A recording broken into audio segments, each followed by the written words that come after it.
पिछले वीडियो में देखा था कि सीनियर वुल्फ वूमन के सामने दो डीमन जनरल्स आ गए थे और वो दोनों जन साथ में मिलकर बहुत ज्यादा ही पावरफुल थे, जिस वजह से उन्हें हरा पाना बहुत ज्यादा ही मुश्किल था।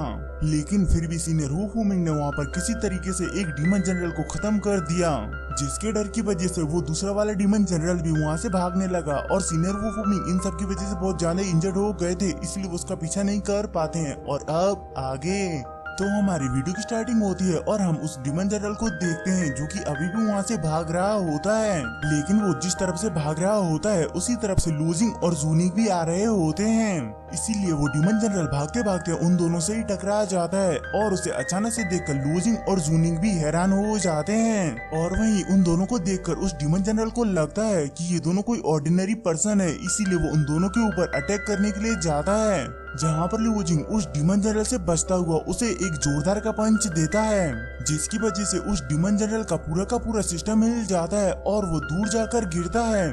जहाँ हम देखते हैं कि उस डीमन जनरल को देखकर जूनिंग को कुछ याद आता है कि ये तो वही है जिसने कि हमारे ऊपर अटैक किया था। इसीलिए जूनिंग उससे पूछती है कि तुम जल्दी बताओ कि मेरे बाकी के दोस्त कहाँ पर हैं। तो उसके रिप्लाई में वो डीमन जनरल बताता है कि उसने उन्हें स्वर्ग भेज दिया है, इसलिए अगर तुम्हें उनसे मिलना है तो जाकर मिलो।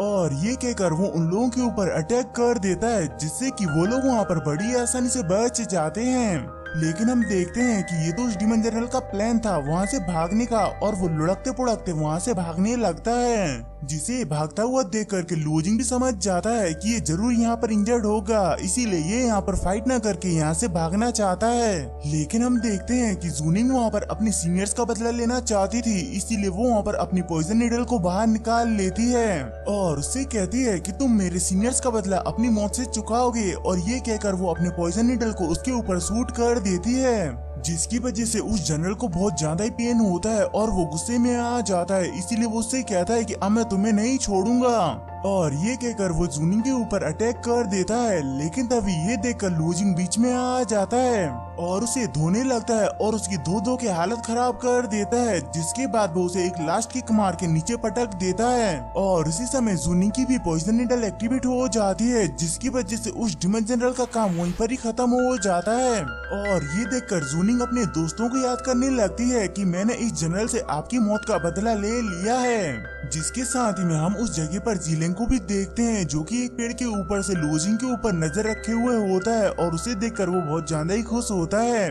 और इसके बाद यहाँ पर हमारा सीन चेंज होकर के सीनियर वुल्फ वूमन के ऊपर आ जाता है, जहाँ पर थोड़ी देर में ही लूजिंग और जूनिंग भी आ जाते हैं। जहाँ पर लूजिंग सीनियर वुल्फ वूमन से कहता है कि अच्छा तो आप थे वो जिसने कि उस डीमन जनरल को इंजर्ड किया था। तो सीनियर वुल्फ वूमन उसे बताते हैं कि हाँ मैं ही था वो, लेकिन मुझे इस बात का अफसोस है कि मैं इंजर्ड होने की वजह से उस डीमन को खत्म नहीं कर पाया, मगर मुझे इस बात की खुशी है कि तुम दोनों ठीक हो। और वो लोग आपस में बातें कर ही रहे होते हैं कि तभी वहाँ पर जिलेंग अपने फर्नेस के ऊपर बैठकर उड़ते हुए वहाँ पर आता है, जिसे देखकर लूजिंग वहाँ पर बिल्कुल ही हैरान हो जाता है, क्योंकि लूजिंग ने पिछली बार जिलेंग के साथ हुई फाइट में उसे पूरी तरीके से खत्म कर दिया था। इसलिए वो उससे पूछता है कि तुम आखिर जिंदा कैसे हो, जिस पर जिलेंग उसे बताता है कि ये सब मेरे सेक्ट मास्टर की देन है, जो कि उन्होंने मुझे अपना बदला लेने के लिए वापस से रिबॉर्न किया है, इसीलिए अब मैं तुम्हें यहाँ पर छोड़ूंगा नहीं। और ये कहने के साथ ही में वो अपने फर्नेस के अंदर से उन सभी डिसाइबल्स को बाहर निकाल लेता है, जिन्हें देखकर सीनियर वुल्फ वूमन वहाँ पर बिल्कुल ही शॉक हो जाते हैं। और वहीं जिलेंग उन सभी डिसाइबल्स को नीचे छोड़ देता है, जिसके बाद वो अपने पास से एक पॉइजन फ्रूट निकाल करके उसे बजाने लगता है और उससे निकलने वाली ध्वनि की वजह से उन सभी डिसाइबल्स के अंदर से डिमोनिक एनर्जी बाहर निकलने लगती है, जिसकी वजह से वो सभी वहाँ पर ज़ॉम्बीज की तरह बिहेव करने लगते हैं। और उसी बीच मौका पाकर जिलेंग जूनिंग को उठाकर वहाँ से ले जाता है और उसे ले जाते हुए लूजिंग भी देखता है, इसीलिए वो उसे बचाने के लिए जा रहा होता है कि तभी वहाँ पर एक डिसाइपल लूजिंग के ऊपर अटैक कर देता है, मगर तभी वहाँ पर सीनियर वुल्फ वूमन बीच में आकर उसे पकड़ लेते हैं और लूजिंग को वहाँ से जाने के लिए कहते हैं, जिसे सुनकर लूजिंग भी वहाँ से चला जाता है। और वहीं लूजिंग जीलिंग का पीछा करते हुए एक माइन के अंदर आ गया होता है, जहाँ पर हम जूनिंग को देखते हैं जिसे की चेंज की मदद से बांधकर लटकाया हुआ होता है और उसी के ठीक नीचे एक जलता हुआ फर्नेस भी रखा हुआ होता है, जिसे देखकर लूजिंग वहाँ पर जूनिंग को बचाने के लिए जाने लगता है। लेकिन तभी वहाँ पर जीलिंग उसे रोक लेता है और उससे कहता है कि तो तुम यहाँ पर आ ही गए। और वहीं पर जूनिंग भी शोर मचाने लगती है कि तुम हम दोनों को यहाँ से जाने दो। तो ये देखकर जीलिंग बड़े ही प्यार से कहता है कि अगर तुमने यहाँ पर अपना मुंह बंद नहीं किया तो तुम्हें अच्छी तरीके से पता है कि तुम्हारे साथ क्या होगा। तो ये सुनकर जूनिंग वहाँ पर चुप हो जाती है और ये देखकर लूजिंग उसे वहाँ से जाने देने के लिए कहता है, जिस पर जीलिंग कहता है कि क्या ये तुम्हारा प्यार है जिसके लिए तुम दौड़े चले आए हो। और वहीं ये सुनकर लूजिंग तो शौक होता है कि आखिर ये कैसी बातें कर रहा है कि मैं उसे पसंद करता हूँ, इसीलिए मुझे लगता है कि जरूर इससे कोई मिस्टेक हुई होगी, इसीलिए वो जूनिंग को यहाँ पर उठाकर लाया है। और तभी वहाँ पर लूजिंग के पीछे कई सारे डीमंस आ जाते हैं, जिन्हें देखकर लूजिंग को समझ नहीं आता है कि आखिर ये यहाँ पर क्या चल रहा है। जिस पर जीलिंग उससे कहता है कि अगर तुम्हें यहाँ पर इसे बचाना है तो खुद को साबित करना होगा। और इसी के साथ ही में हमारे वीडियो यहीं पर ही खत्म होता है। आई होप कि ये वाला वीडियो आप सभी को पसंद आया होगा, और अगर आया है तो आप सभी को तो अच्छी तरीके से पता है कि आप सभी को क्या करना है। इसीलिए हम मिलेंगे अपने नेक्स्ट वीडियो में। Bye bye.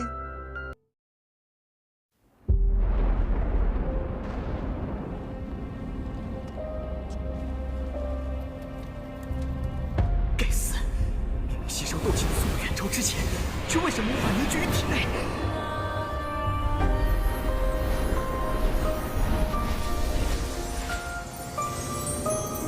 小娃娃，看来你需要帮助啊！你到底是谁？你一直藏在我的戒指里。我名为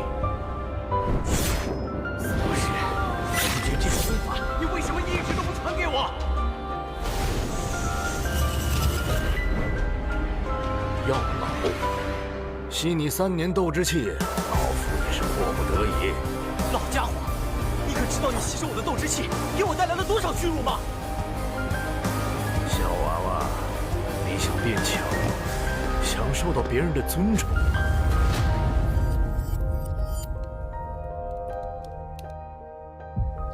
是时候前去迦南学院了。早日找到陨落心源，也可以早日为你炼制躯体。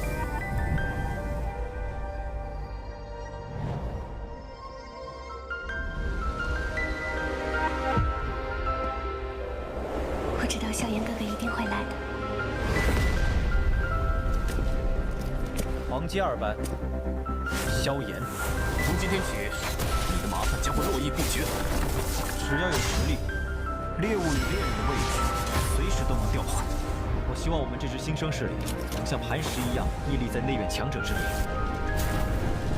陨落心灵的本体。还忘了告诉你，那个什么强榜第1名就是我。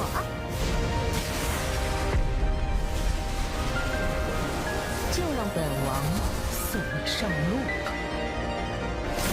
挑战我，只是萧炎哥哥说想看见我耀眼的一面。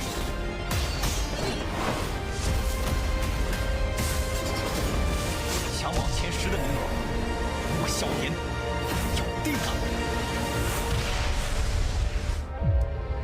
萧炎少爷，小姐该回家了。薰儿，等着我，我会去找你的。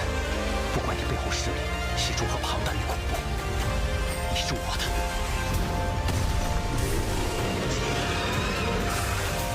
守住，千万不能让火蟒突破，否则整个迦南学院将毁于一旦。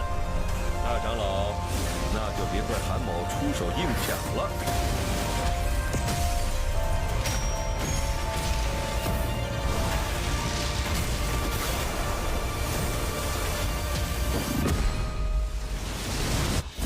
老师，放心吧，清理门户的事情交给我来做。要是你，师兄会让你和老师一起永埋死地。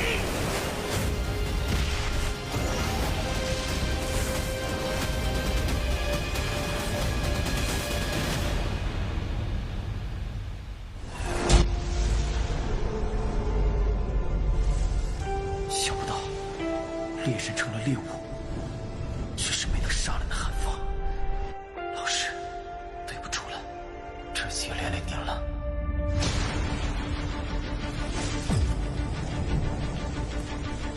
离开吧，弱者没有资格拥有的。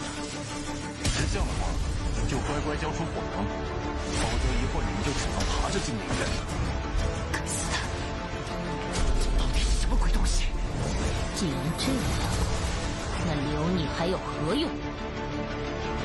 若是当年不与那人硬然定上了3年之约，恐怕也不会让这个家族亲人失散。兄儿，你要走？一旦被他们锁定了位置，我们俩都会性命堪忧。所有的隐忍，只为了这一天，已经等待了太久。今天若是你能够安然无恙地走下擂台，萧炎从此不再踏进迦南学院半步。他迟早会发现的。既然如此，就给他一个惊喜吧。今天我不会让你们2人彻底的闭上嘴。就算他还活着，你们之间也绝不可能。